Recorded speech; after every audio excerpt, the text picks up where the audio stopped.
Assalamualaikum. Once again, this is Rolly, the voice sa Kilabon. At andito po ako sa mismong tapat ng bahay namin.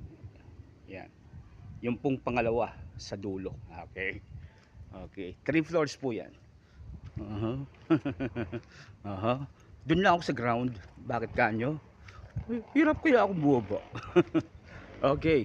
So, ito pong 13 Martires, para sa kaalaman po ng marami, ito po ay halos dulo na ng Cavite. Okay? Katabi po nito yung dulo, yung Indang Cavite. Yan, di ba? Medyo yung Indang Cavite, para pinanggalan yan sa bulkan. Bulkang Inday. Na pag nagagalit, nananampal. Okay, may kanta nga yan eh. Indang ng buhay ko, ikaw ay nasaan? Okay. Okay. Nabugok na naman ako.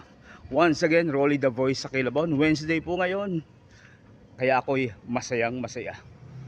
Punta na po ako sa pagpapa blood pressure. Thank you so much. Ciao.